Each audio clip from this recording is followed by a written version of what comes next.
Queridos hermanos en Cristo, para los que no me conocen, mi nombre es Mario del Río, soy arquitecto de profesión. Sin embargo, por la gracia de Dios, también tengo un diplomado en teología. Ello no me da el derecho de llamarme teólogo, y aun si lo fuera, no me llamaría jamás maestro de fe, porque solo tenemos un único maestro, nuestro Señor.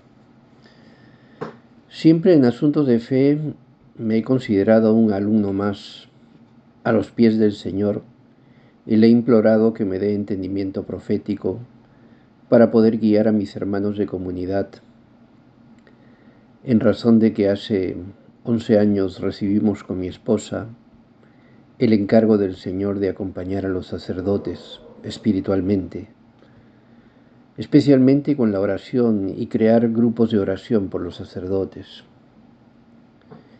En la configuración de nuestro apostolado, con la ayuda del padre Carlos Rosell, quien fuera rector del Seminario Arquidiocesano de Lima, comprendimos que además de otros sentidos, nuestro apostolado tenía un sentido escatológico, es decir, que estaba relacionado con aquellas partes o con aquella parte de las últimas realidades del hombre que la Iglesia llama fin de los tiempos, en el que veíamos a la Iglesia y a su sacerdocio muy atacados por el maligno y el mundo. Queridos hermanos, les he convocado para hacer este breve estudio, capítulo a capítulo, del último libro de las Sagradas Escrituras, el Apocalipsis. Hoy haremos una introducción y la próxima semana ya empezaremos con el capítulo 1 de los 22 que conforman el Apocalipsis. La introducción la considero necesaria para poder facilitar nuestro estudio y reflexión, porque este es un libro que muchos ven sumamente complicado. Algunos incluso le tienen temor. Solo ven catástrofes y debería ser todo lo contrario. Un libro que nos llene de esperanza. Bien, antes de empezar, haremos una oración a Dios Padre y voy a tomar la oración del doctor angélico Santo Tomás.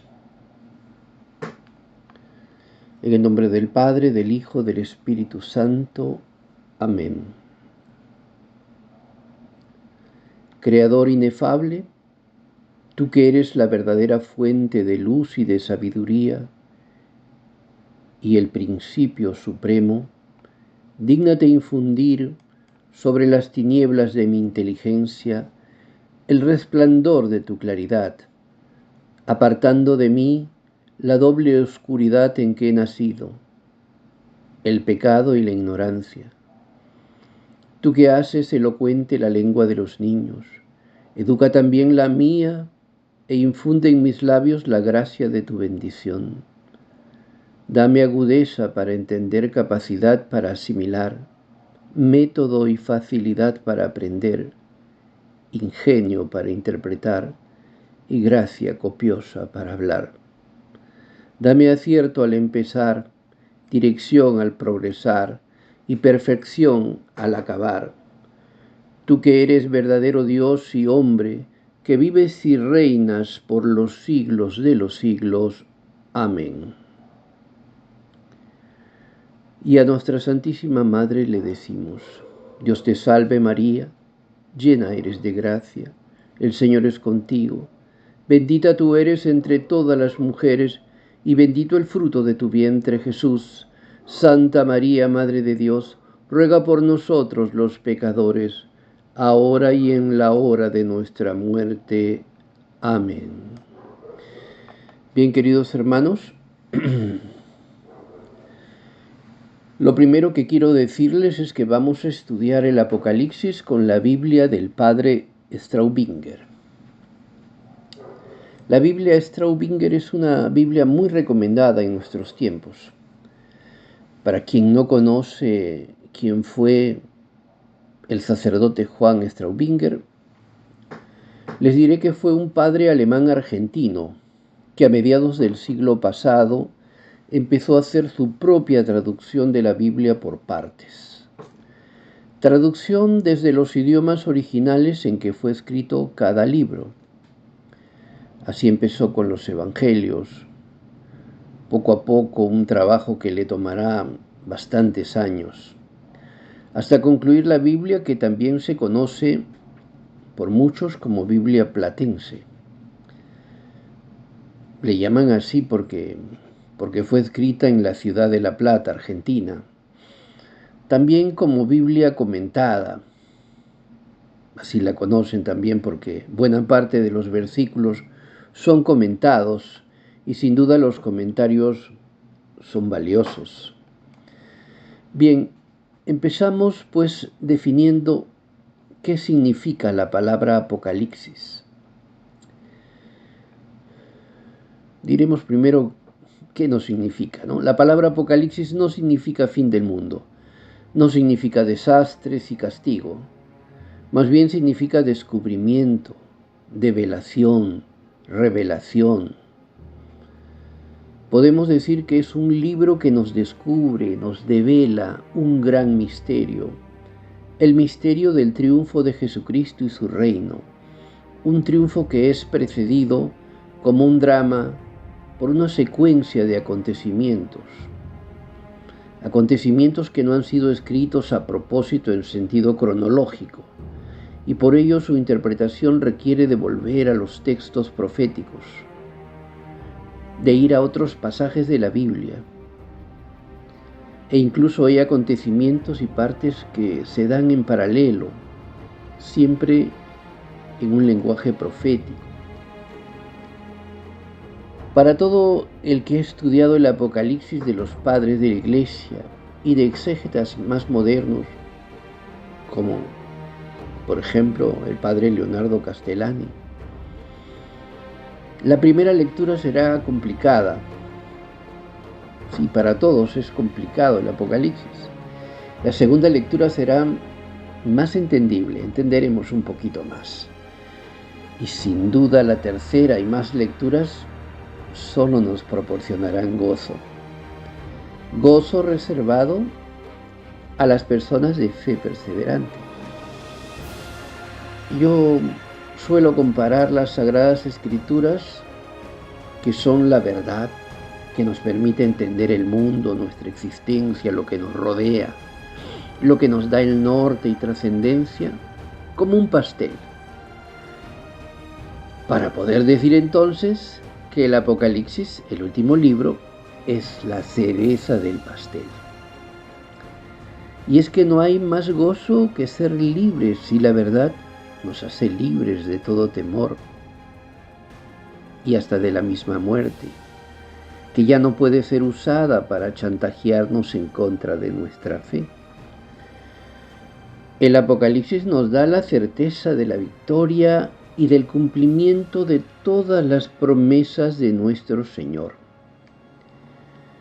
El Apocalipsis fue inspirado por Dios Espíritu Santo a San Juan Apóstol en momentos de creciente y gran tribulación, para animar y dar certezas a los discípulos del Señor,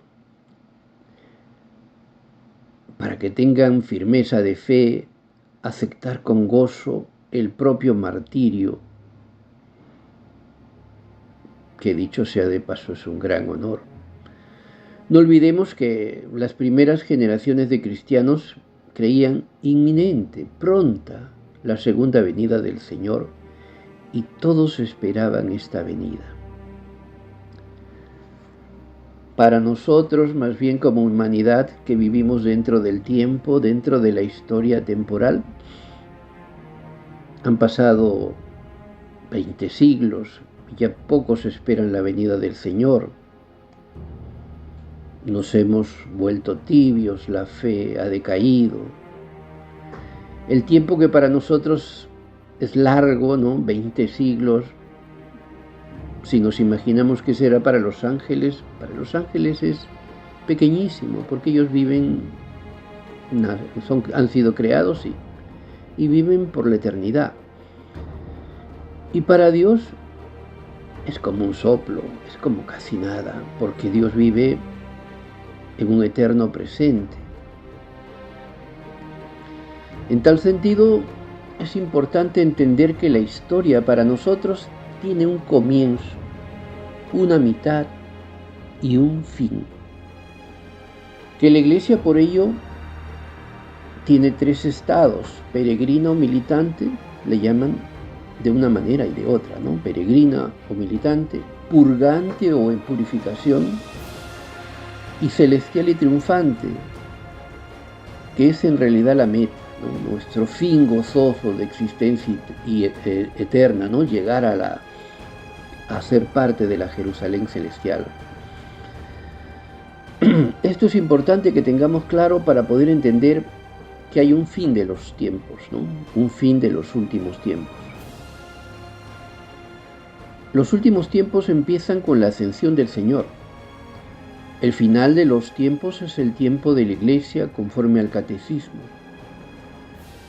También el fin de los tiempos, el de los últimos tiempos, le llaman el tiempo de la misericordia, el tiempo de los gentiles, el tiempo de las naciones,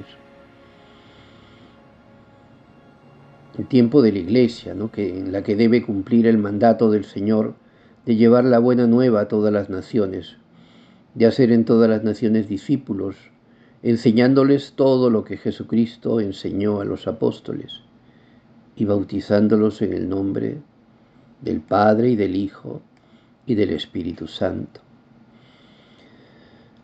La Iglesia ha cumplido este mandato y el Catecismo nos enseña que la Iglesia llega al final de los últimos tiempos, al tiempo de su última prueba. Esto lo podemos leer, lo podemos ver en el 675 del Catecismo nuestro.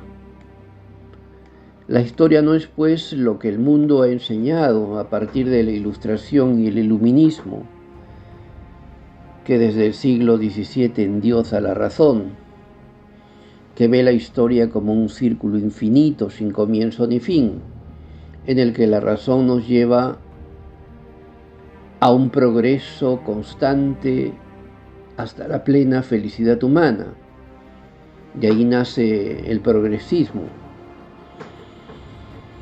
sino más bien una historia donde el tiempo termina, donde la realidad temporal se acaba, precisamente para dar cumplimiento a las promesas del Señor y a la vida sobrenatural plena a la que estamos llamados a vivir desde el bautismo. Queremos, hermanos, con relación a las promesas del Señor,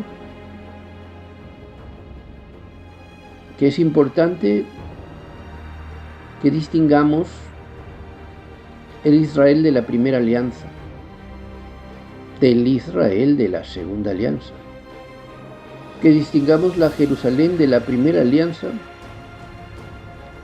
de la Jerusalén celestial de la segunda alianza.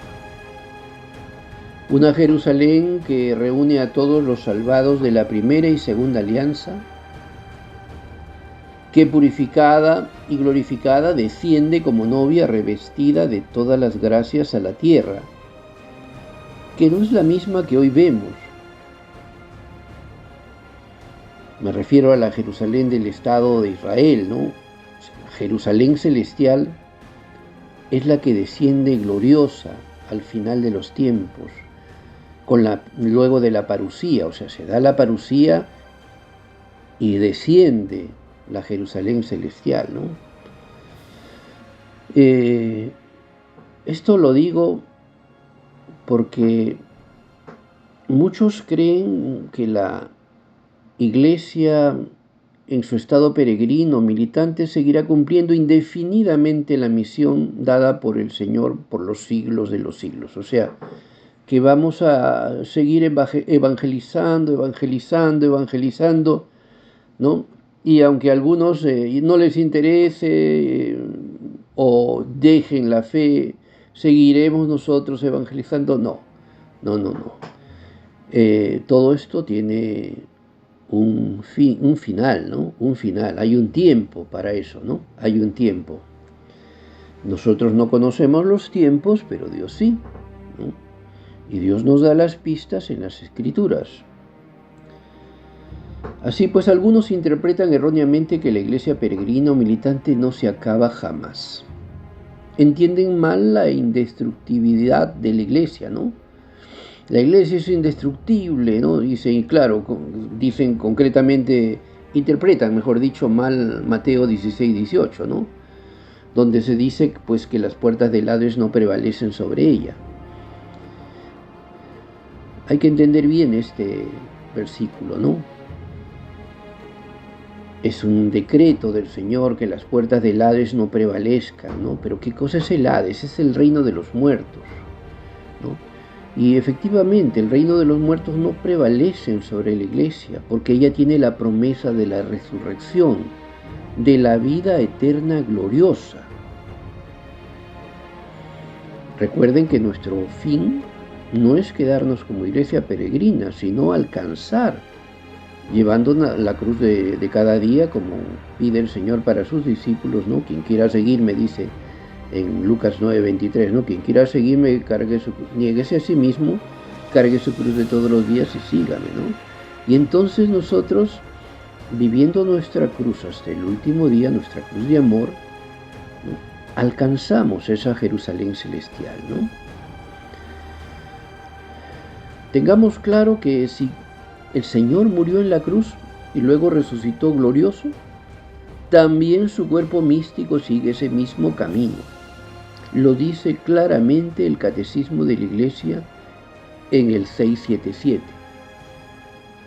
No, la iglesia peregrina o militante, como le llamemos, sigue en su última Pascua al Señor hasta la cruz y muere, resucitando luego gloriosamente.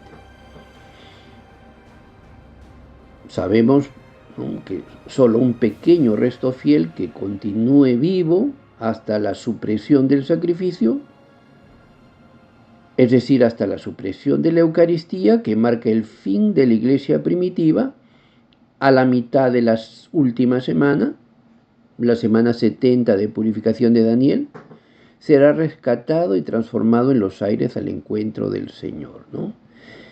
Esto de a la mitad de la semana de Daniel, ¿no?, que allí se suprime la Eucaristía, esto lo sabemos por Daniel 9:27 y por Mateo 24:15, ¿no?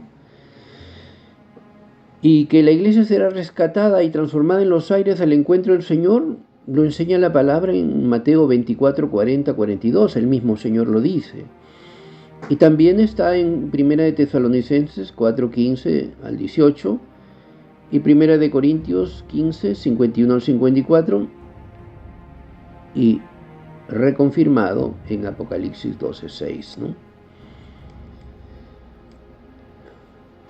Queridos hermanos, también es importante para el entendimiento del libro del Apocalipsis diferenciar el fin de los tiempos del fin del mundo. Muchas personas confunden el fin de los tiempos con el fin del mundo. El primero, el fin de los tiempos, está directamente relacionado con el juicio a las naciones y a la parusía y a la instauración plena del reino de Cristo en la tierra nueva, ¿no? Como el mandato del Señor ha sido que la iglesia vaya a todas las naciones, anuncie la buena nueva, haga discípulos, ¿no? Luego el Señor, ¿no?, hay un juicio a las naciones, hay un rendir de cuentas de cada nación, ¿no? Hay un rendir de cuentas de cada nación. Se abrieron a la buena nueva, abrieron el corazón a Cristo, unos más, otros menos, ¿no? En muchos países tenemos miles de mártires, en el Asia, sobre todo en Japón, en China, ¿no?, que es el costo de este cumplimiento de la misión. En África todavía seguimos teniendo, ¿no?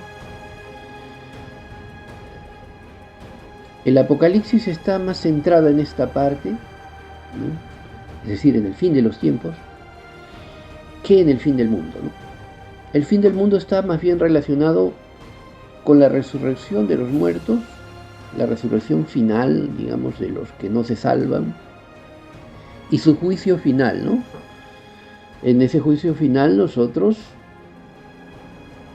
Digo nosotros, ¿no? Ese es el anhelo, ¿no? El anhelo. Bendito sea el Señor si nos ayuda a perseverar hasta el final y nos salvamos, ¿no? Y entonces diremos nosotros, ¿no? Nosotros seremos testigos de cargo en ese juicio final, ¿no? Eso lo explicaba muy bonito Antonio Rollo Marín, el padre Antonio Rollo Marín, dominico, ¿no? Que ya partió a la casa del Padre, ¿no? Un hombre muy sabio, ¿no? También, perdonen que insista, pero debe quedar claro que cuando se habla del reinado de Cristo en la tierra, estamos hablando no de la tierra que hoy vemos, donde las obras del hombre se han levantado bajo la esclavitud del pecado y la corrupción, que es inherente a este, sino una tierra purificada y recreada como el cielo.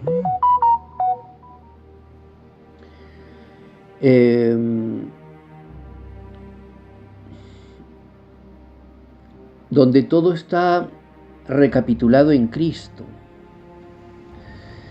Ello viene a ser no otra cosa que el cumplimiento de lo que pedimos en la oración del Padre Nuestro. El venga a nosotros tu reino. El hágase tu voluntad, así en la tierra como en el cielo. Esto es el cumplimiento de vivir en el mundo futuro que proclamamos en el credo. Así pues, nuestra historia de salvación es como una línea que empieza desde el decreto de Dios Padre de Génesis 3:15, en el que se condena a la serpiente y a los hombres y se establece la enemistad entre la mujer y su descendencia contra la serpiente antigua y su descendencia. Desde allí, ¿no?, hasta que se dé el venga a nosotros tu reino, se cumpla el venga a nosotros tu reino, ¿no?, es la historia de la salvación.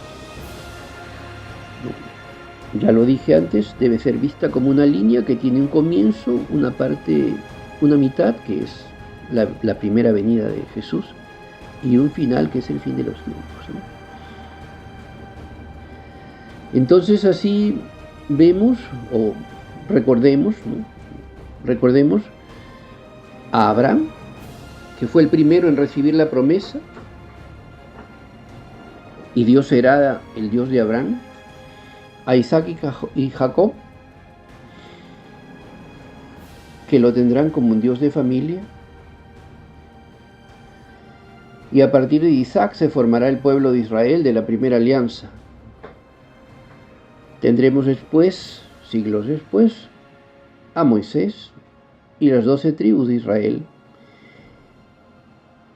Y Dios será Dios para un pueblo elegido, ¿no? Luego, Dios será un Dios de una nación con reyes, porque los israelitas le pidieron a Dios ser una nación que tenga reyes, ¿no? Y desde esa época se profetizará la llegada del Mesías.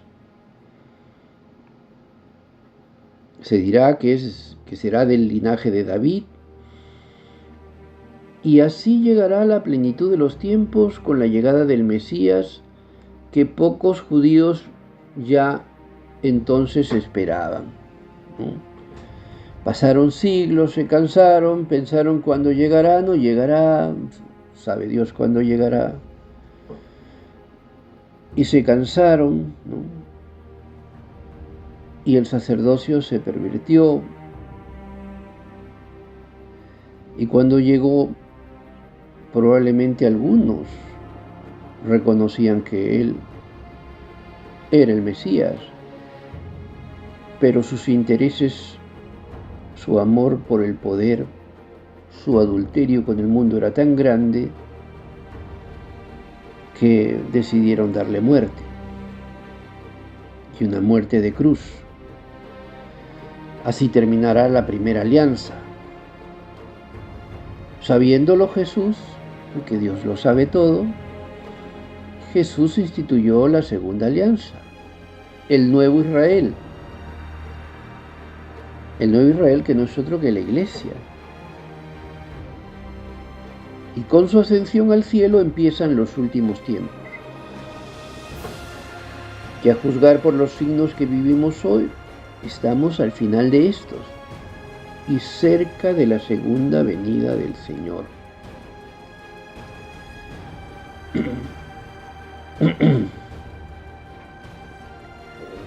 Queridos hermanos, el Apocalipsis es un libro que nos llena de esperanza y de certeza precisamente de esa segunda venida del Señor, de esa segunda venida gloriosa que la Iglesia llama la parusía, donde el Señor viene con todo su poder para establecer su reino, no en el mundo que lo crucificó, sino en el mundo que es purificado, que es todo recreado, donde todo se recapitula en Cristo. Así pues, el libro del Apocalipsis nos da la certeza de nuestra final liberación del yugo del pecado, porque en ese mundo ya no habrá pecado, el mal ya no existirá. De nuestra Pascua definitiva, ¿no? ¿Por qué Pascua definitiva? Los judíos le llaman Pascua al cruce del Mar Rojo, al paso, ¿no? ¿Por qué? Porque eso los libera del yugo del imperio egipcio. Y nosotros, nuestra Pascua definitiva es la liberación del yugo del pecado, ¿no? Nuestra llegada a la tierra celestial prometida, que no es otro que la Jerusalén celestial, ¿no? Y del cumplimiento de todas las promesas.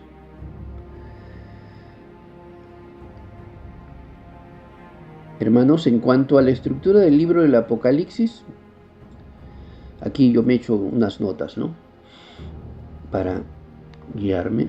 En cuanto a la estructura del libro del Apocalipsis, debo decirles que siempre fue vista la estructura del Apocalipsis en 7 partes. Y a su vez, cada parte compuesta por septenarios. Así tenemos los mensajes a las 7 iglesias: Efeso, Esmirna, Pérgamo, Tiatira, Sardes, Filadelfia y Laodicea. Tenemos también los 7 sellos, las 7 trompetas, que algunos le llaman las 7 tubas o cornetas, las 7 copas, etc. Pero respecto precisamente a la estructura, el padre Leonardo Castellani afirma lo siguiente, dice él, esto lo leo textualmente, ¿no? El Apocalipsis es como la ampliación de la profecía de Cristo sobre su segunda venida. No es de estilo directo, sino simbólico. Por eso los grandes padres llaman al capítulo 24 de San Mateo Apocalipsis abreviado. Mejor se podría decir que el Apocalipsis es un San Mateo ampliado. Es el discurso escatológico ampliado y añadido. El libro está dividido en 22 capítulos y una división reciente, la de San Beda el Venerable, el siglo XV, lo dividió en 7 partes. El padre Castellani ha preferido contar simplemente las distintas visiones que se describen, o cuadros o estampas que ha dividido el Apocalipsis. Las visiones son las siguientes: mensajes a las 7 iglesias, visión del libro y del Cordero, visión de los 7 sellos, signación de los 144.000 elegidos, visión de las 7 tubas, visión del libro devorado, visión de la medición del templo, visión de los 2 testigos, visión de la 7ª tuba y visión de la mujer coronada. El padre Castellani considera que estas 10 primeras visiones son más históricas que escatológicas, es decir, que se refieren más a sucesos que no son todavía el fin. Siempre hablando de que nos referimos al fin de los tiempos, no al fin del mundo. En cambio, las siguientes a ellas son escatológicas, es decir, referidas directamente a los últimos tiempos, y son también 10. Visión de las 2 fieras o 2 bestias, ¿no? Visión de las vírgenes y el cordero, visión del evangelio eterno, visión del segador sangriento, visión de las 7 fialas, así le llama Castellani, pero se refiere a los vasos, ¿no? O copas, ¿no? Visión de la gran ramera, visión de su caída, visión del reino milenario, visión del juicio final y visión de la Jerusalén triunfante. Podemos algunos no estar de acuerdo exactamente con el padre Castellani. No me refiero tanto a las visiones, que esas son parte del Apocalipsis, ¿no? De la estructura del Apocalipsis, sino ya en algunas cosas que obviamente él no alcanzó a ver, ¿no? Nosotros tenemos la ventaja de poder pararnos sobre los hombros de él y de otros estudiosos del Apocalipsis, ¿no? Desde que él publicó su libro han pasado décadas y décadas, ¿no? Él ya murió hace 43 años, ¿no? Aproximadamente 43, 44, si mal no recuerdo, ¿no? Entonces, claro, él no ha tenido la oportunidad de alcanzar a ver algunos acontecimientos importantísimos que han ocurrido en ese tiempo, ¿no? En ese periodo. Muchos de los signos bíblicos profetizados se han cumplido y otros están, al parecer, muy cerca de cumplirse. Así pues, la reflexión de Castellani, si él viviera hoy, sería mucho más profunda, mucho más clara todavía, ¿no? Muchos estudiosos de la obra del padre Castellani concuerdan que es importante, para entender mejor la parte histórica del Apocalipsis, conocer los distintos periodos por los que ha pasado la Iglesia. La historia de la Iglesia podría dividirse en 7 periodos, estando nosotros en el 6º. El 6, que siempre representa la máxima imperfección, ¿no? Y el 7, que representa la perfección, ¿no? Cada periodo ha terminado con la Iglesia superando una crisis. Hoy acá llegan muchos mensajes. Voy a ver si esto se puede de alguna manera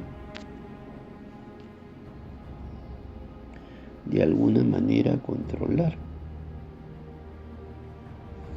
Bueno.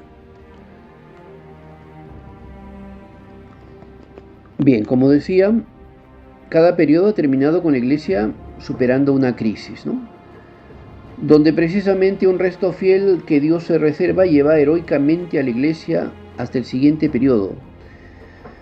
Estos periodos serían, o mejor dicho,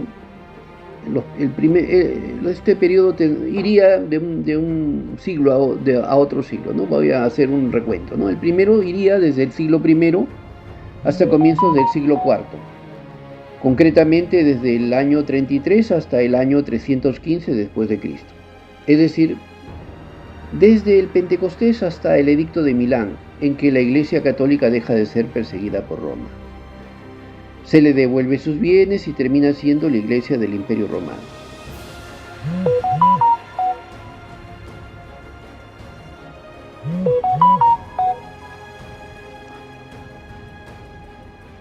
Sí, están llegando mensajes y me distrae. Bien, el segundo periodo iría desde comienzos del siglo IV hasta el siglo VII, en el que la iglesia se esfuerza por no mundanizarse, ¿no? Recordemos que el Edicto de Milán pues hace a que la iglesia ya sea iglesia, deja de ser perseguida, se le devuelven sus bienes, ¿no?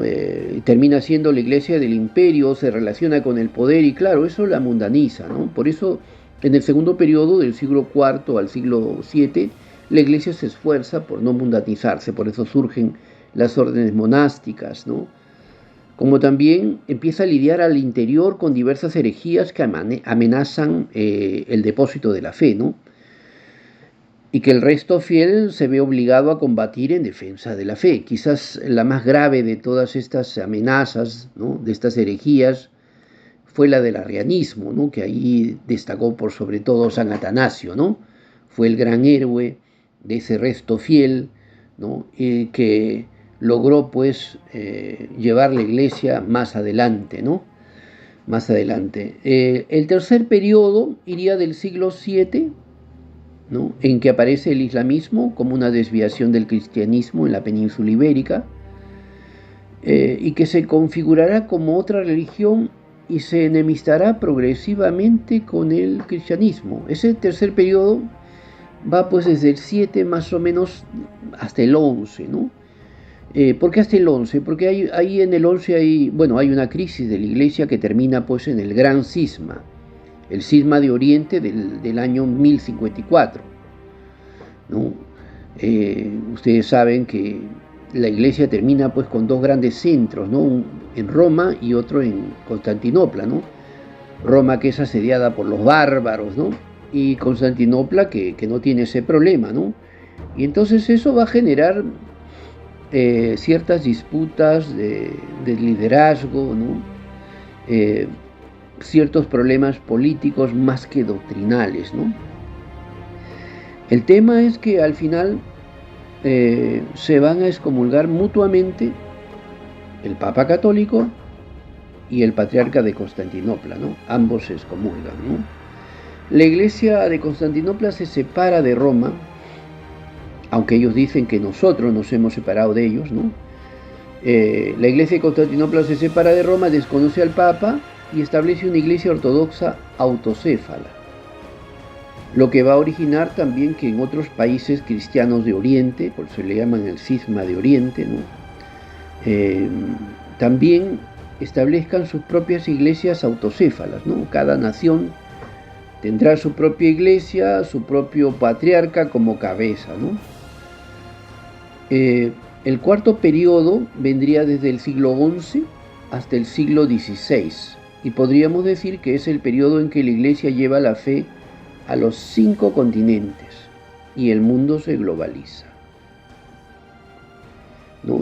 Vamos a decir que puede ser el periodo más fecundo de la iglesia, ¿no? Este periodo termina en 1517 con otro cisma, ¿no?, con la Reforma Protestante, que lleva a la apostasía y a la perdición a 1/3 de las almas de la cristiandad, ¿no? Esto deriva en guerras terribles, ¿no? Europa es sometida a guerras entre protestantes que surgen en uno y otro lado a partir de Lutero, ¿no?, contra la Iglesia Católica, ¿no? Y hay unas guerras, hay mortandad, hay muchos mártires, ¿no? Es tremendo este cisma, ¿no?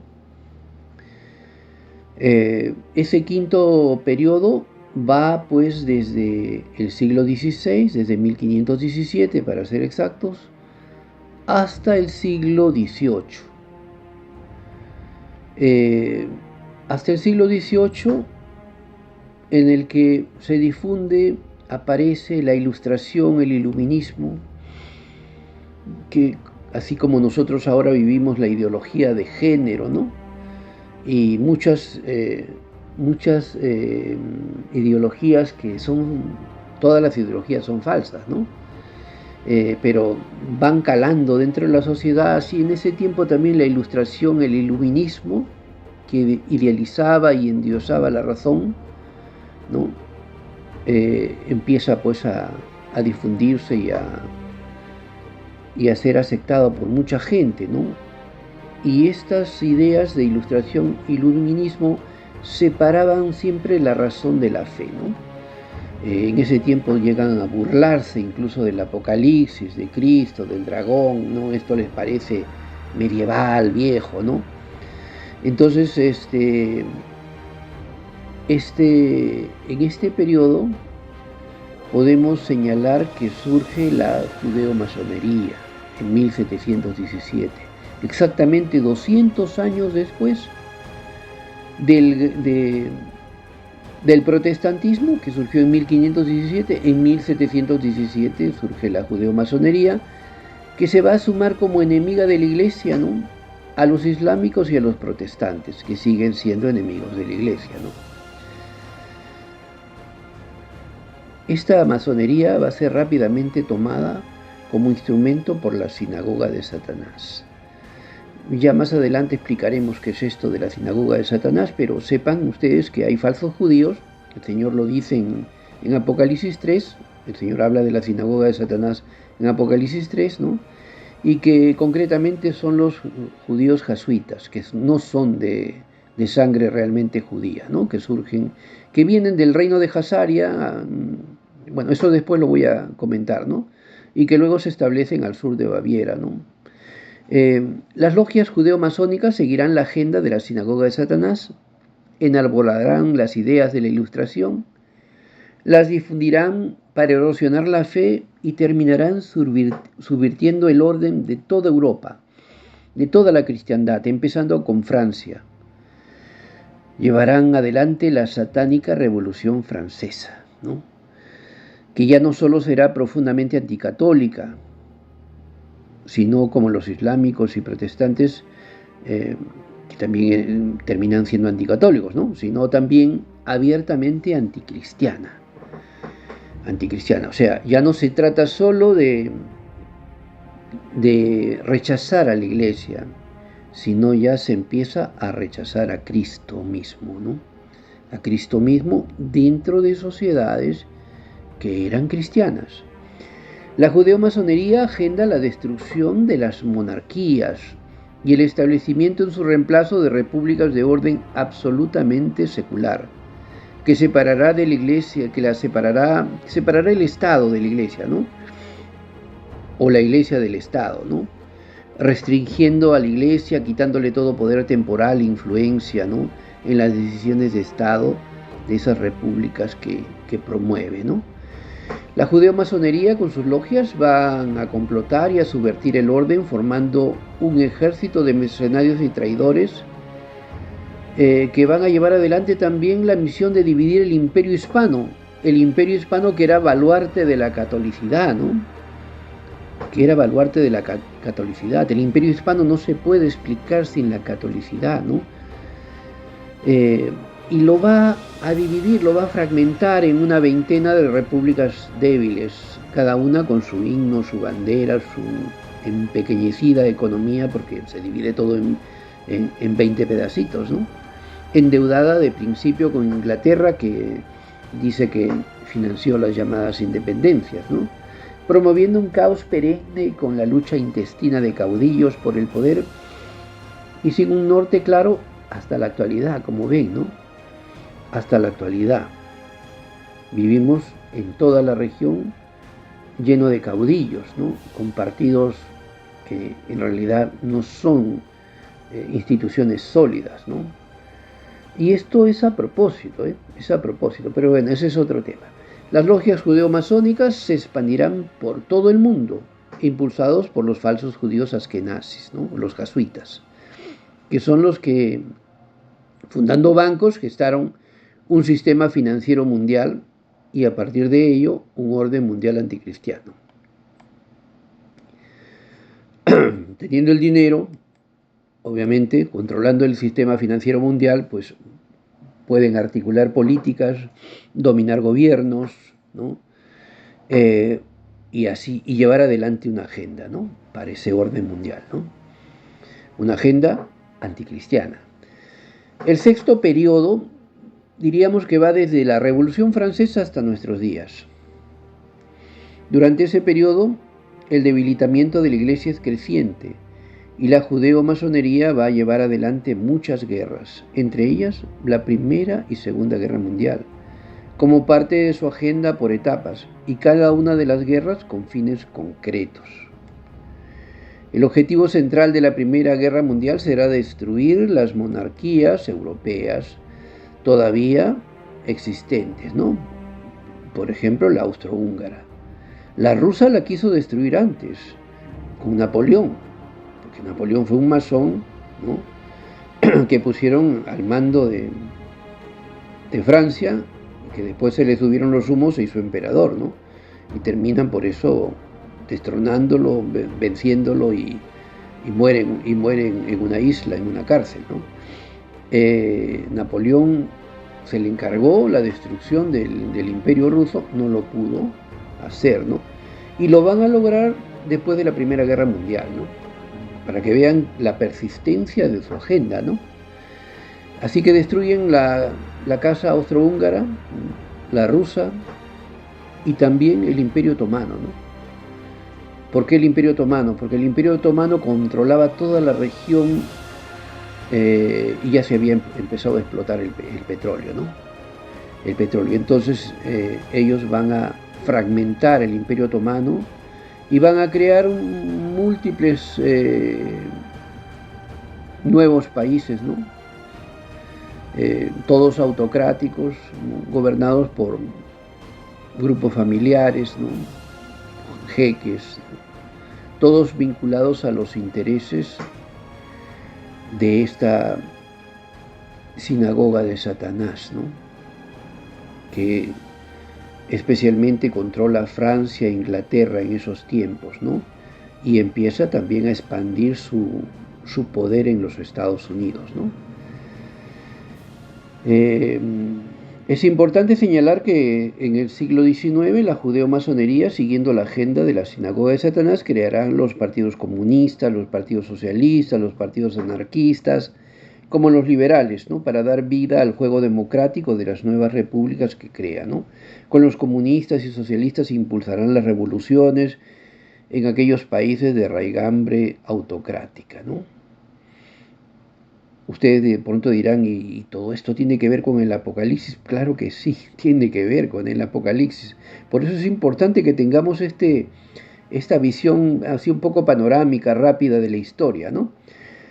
Así, en 1917 asaltarán el poder en Rusia, primero con los socialistas y luego con los comunistas, y fundarán el primer Estado comunista ateo, la Unión Soviética.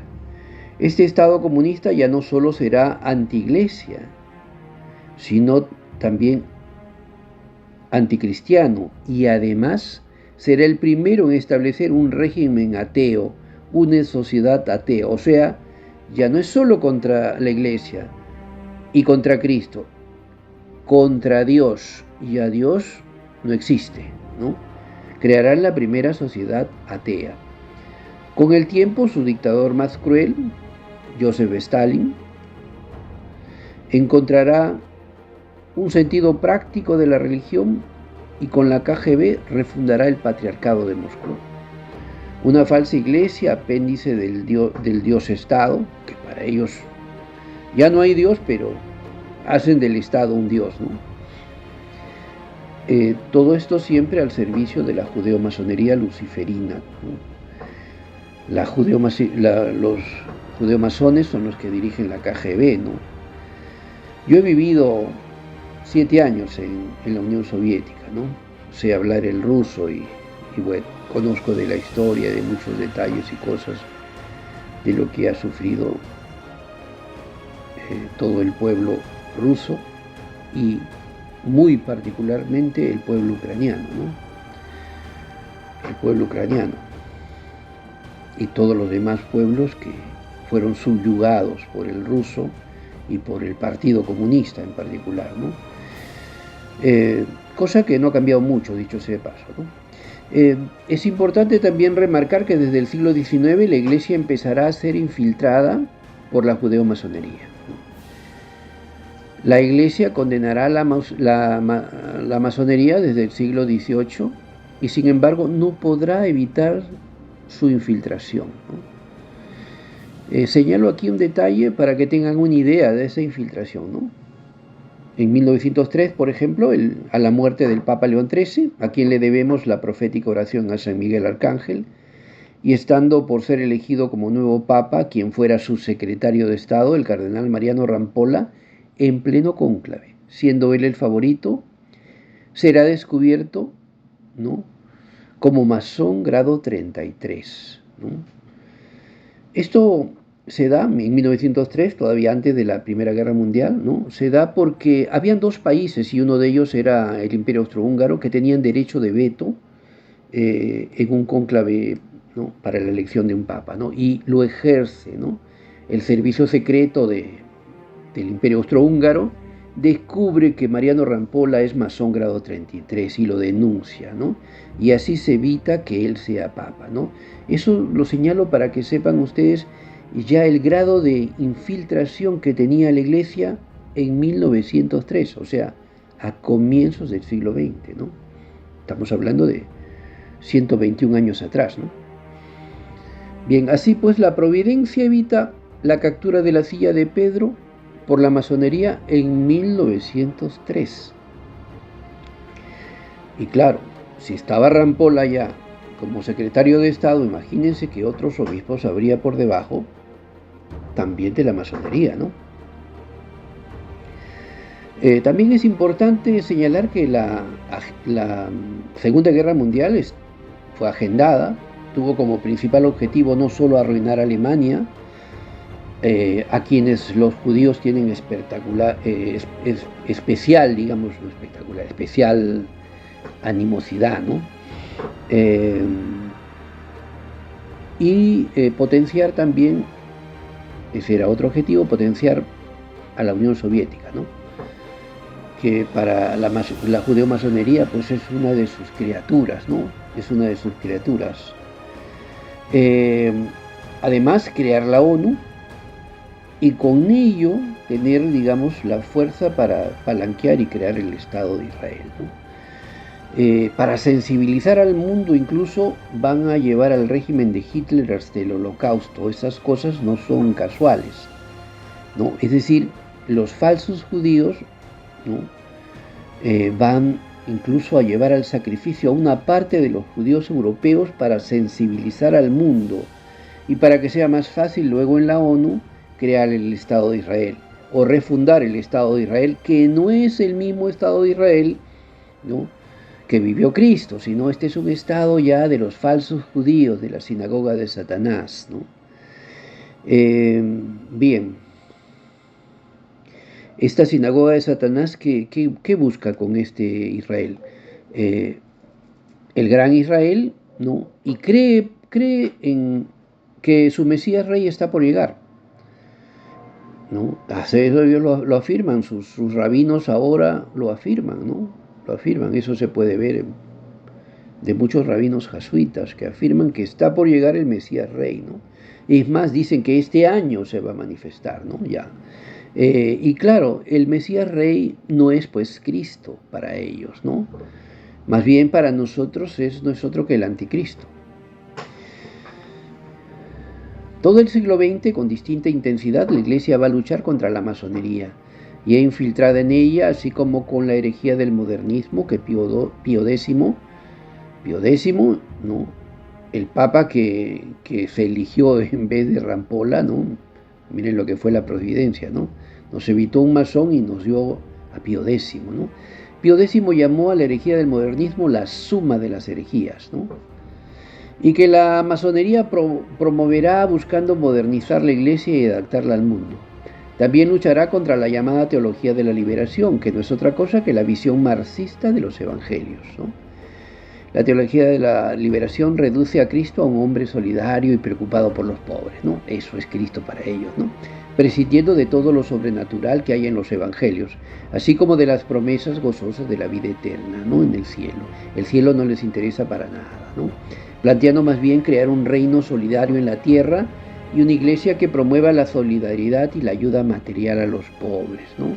Una especie pues de ONG, ¿no?, que ayuda a los pobres, ¿no?, olvidándose de todo auxilio a las almas en orden a su salvación, ¿no? Los papas píos del siglo XX serán todos grandes baluartes de la fe, pero Pío XI y Pío XII les faltará suficiente fuerza para erradicar la masonería infiltrada. No tuvieron la fuerza de Pío X. Pío X les dio una gran batalla, ¿no? Así la gran crisis de la Iglesia se iniciará a partir del pontificado de Juan XXIII. Él recoge el proyecto de Pío XII, que Pío XII se desanimó de llevar adelante, ¿no? Me refiero al Concilio Vaticano II, ¿no? El Concilio Vaticano II es un proyecto que nace con Pío XII, no con Juan XXIII, pero Pío XII lo archiva porque considera que los obispos no estaban preparados y que eso podía llevar a tener malas consecuencias, ¿no? Y tenía razón, ¿no? Juan XXIII, que ya está imbuido de cierto modernismo, ¿no? Algunos incluso lo acusan de ser muy cercano a los masones y los comunistas, ¿no? Sí, pues va a llevar adelante el Concilio Vaticano II con la consigna de abrir las ventanas de la Iglesia al mundo, ¿no? Las ventanas de la Iglesia al mundo. Después, años más tarde, Pablo VI va a decir que por una grieta entró el humo de Satanás, ¿no? Pero claro, o sea, no eran grietas, ¿no? Se abrieron ventanas y se abrieron muchas cosas, ¿no? Al modernismo, ¿no? Y el humo de Satanás se ha hecho pues denso, ¿no? Han pasado 60 años desde el Concilio Vaticano II y está claro para muchos que no dio buenos frutos. Muchos se han ido de la iglesia, se ha reducido enormemente las vocaciones, se ha ido perdiendo la fe y se ha desfigurado y mundanizado el sacerdocio e impulsado por los teólogos y obispos modernistas. Se ha cambiado una parte de la doctrina porque ya no se considera la Iglesia como el único camino para la salvación. Yo diría que este es el meollo del asunto en el tema del Concilio Vaticano II, ¿no? Es un cierto retorcido ecumenismo, ¿no? Que ya iguala a la Iglesia con otras iglesias, ¿no? Y dice que la Iglesia ya no es el único camino de salvación, ¿no? En ese afán de crear una iglesia ecuménica que incorpore a los protestantes, la consecuencia ha sido la protestantización de la iglesia, ¿no? La iglesia se ha hecho más protestante, ¿no? No era protestante y se ha protestantizado, ¿no? En ese afán de que incorpore a los protestantes, ¿no? Y se ha empezado con la reforma litúrgica, ¿no? Que ha afectado lo más preciado que tenemos como iglesia. El tesoro de la iglesia, ¿cuál es? La Eucaristía. Ese es el gran tesoro de la iglesia. Y la reforma litúrgica pues ha afectado ese tesoro más grande, ¿no? Así pues se dejó en segundo lado toda la teología sacrificial de la Santa Misa y su valor redentor. El mundo se ilumina, la iglesia disipa, vamos a decir, las sombras del mundo con la Santa Misa, con cada sacrificio del Señor en cada Santa Misa. Pero si cambiamos la misa, si la protestantizamos, entonces la iglesia se va apagando, ¿no? De allí viene, ¿no?, toda nuestra fuerza de la Santa Misa, de la Santa Eucaristía. De allí viene la gracia, ¿no? Así pues, afectar la Santa Eucaristía, protestantizarla, dejar en un segundo plano la teología sacrificial ha sido un golpe tremendo, ¿no? Tremendo, ¿no?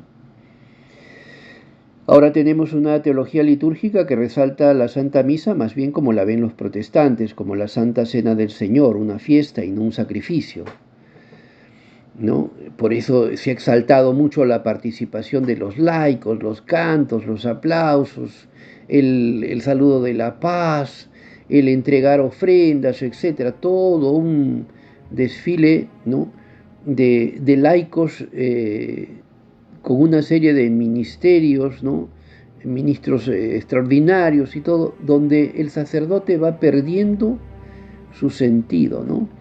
Se entiende que el sacerdote actúa in persona Christi, ¿no?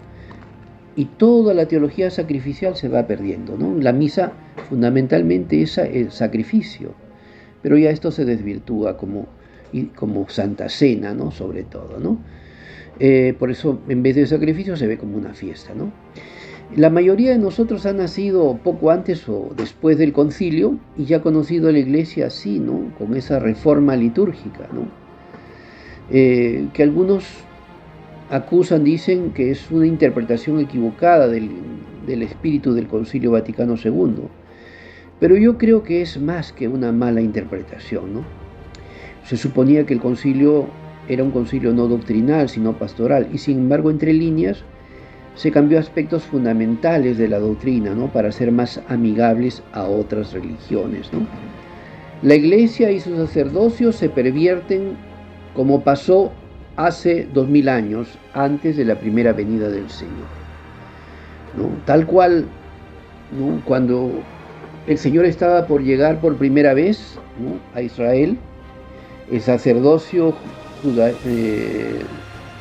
de los judíos se pervirtió, ¿no? Se pervirtió. Y ahora que estamos cerca de la segunda venida, también el sacerdocio se pervierte aceleradamente, ¿no? Aceleradamente. Y lo vemos, ¿no? Lo vemos en las celebraciones de cómo se celebra la Santa Misa. Muchos hacen, de verdad, sacrilegios, blasfemias, payasadas, ¿no? Se pervierte el sacerdocio. Por eso el Señor nos ha pedido mucho oración por los sacerdotes, acompañarlos espiritualmente. Ese es nuestro apostolado. Lo que pasó hace 2000 años, pues, es prefiguración de lo que va a pasar ahora, ¿no? Eso después en el Apocalipsis se va a ver ese detalle, ¿no? La demolición de la Iglesia es creciente, se ha acelerado desde la renuncia de Benedicto XVI y más todavía desde su muerte. También esto estaba también profetizado, pero es tema que quizás en algún momento, a partir del mismo estudio del Apocalipsis, también lo vamos a ver, ¿no?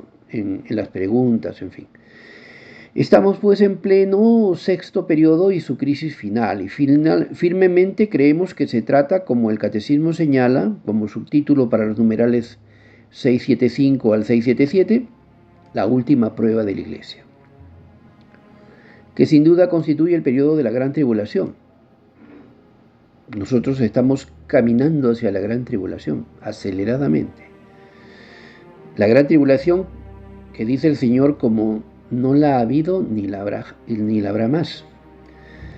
Si alguien pregunta, ¿y cuál es el séptimo periodo en la historia de la Iglesia?, diría en sentido mariano que se trata del periodo a partir del triunfo del Inmaculado Corazón de nuestra Santísima Madre María.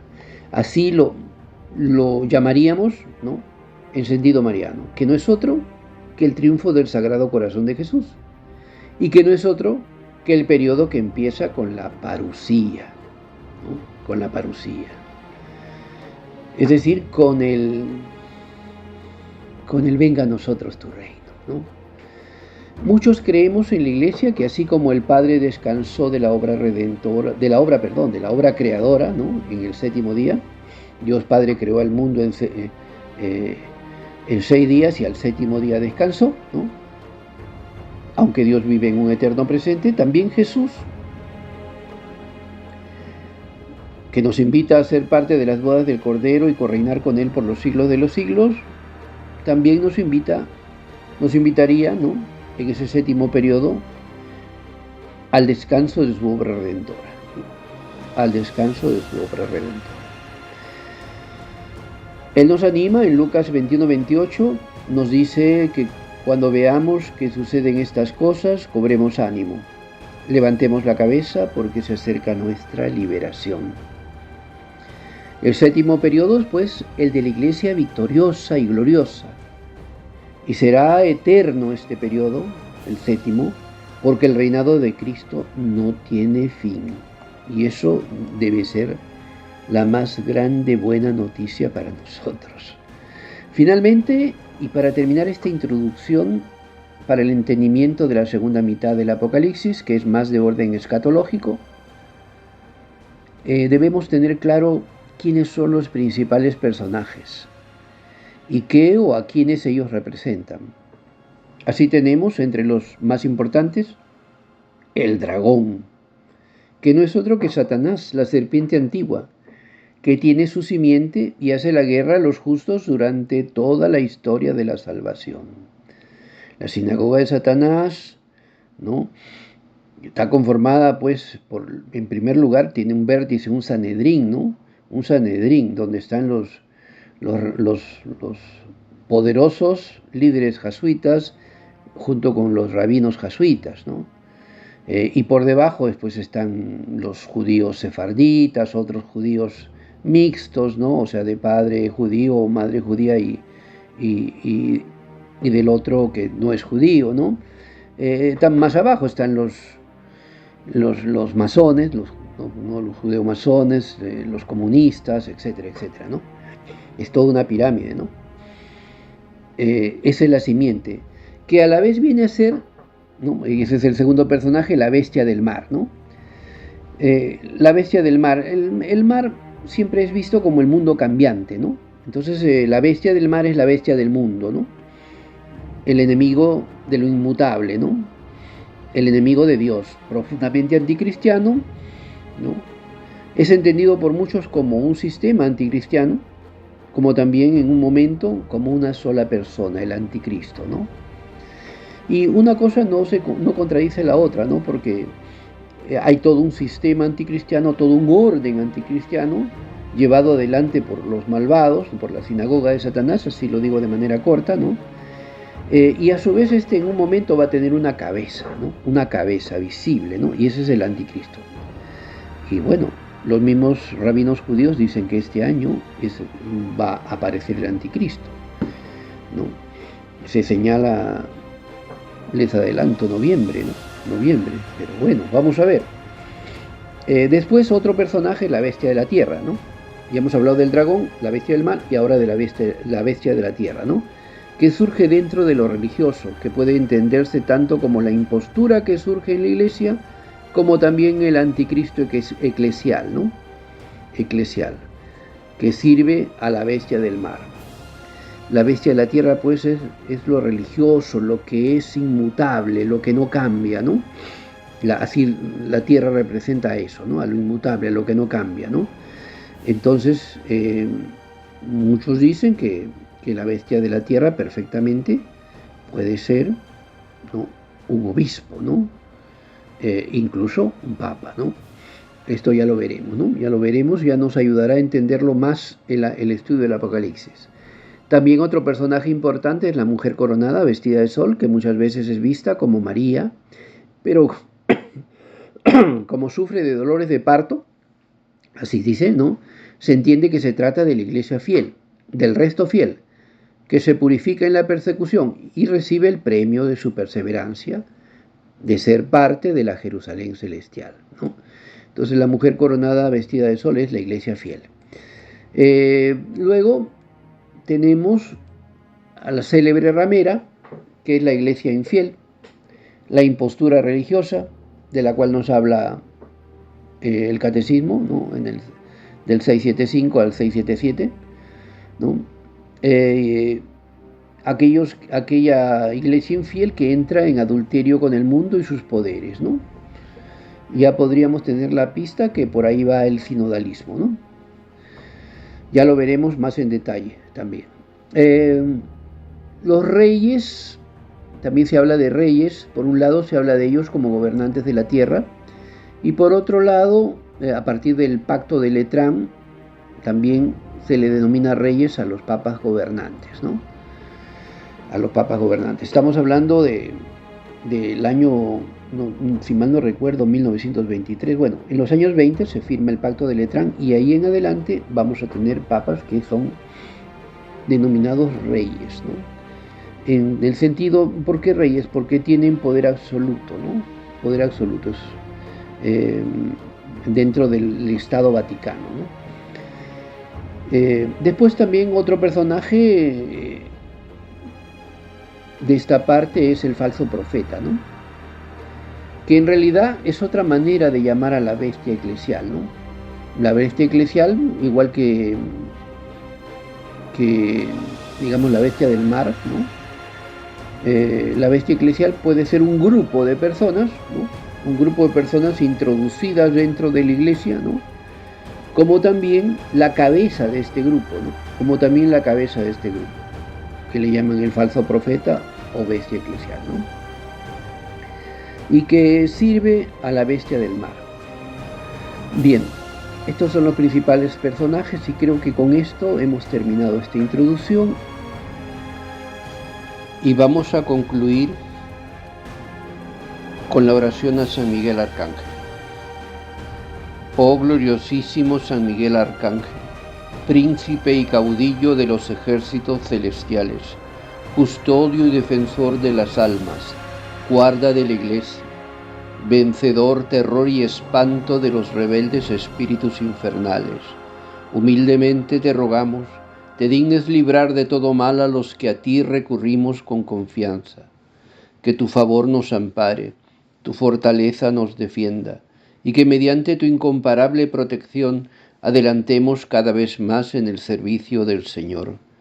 Que tu virtud nos esfuerce todos los días de nuestra vida, especialmente en el trance de la muerte, para que defendidos por tu poder del infernal dragón y de todas sus acechanzas, cuando salgamos de este mundo, seamos presentados por ti, libres de toda culpa, ante la divina majestad.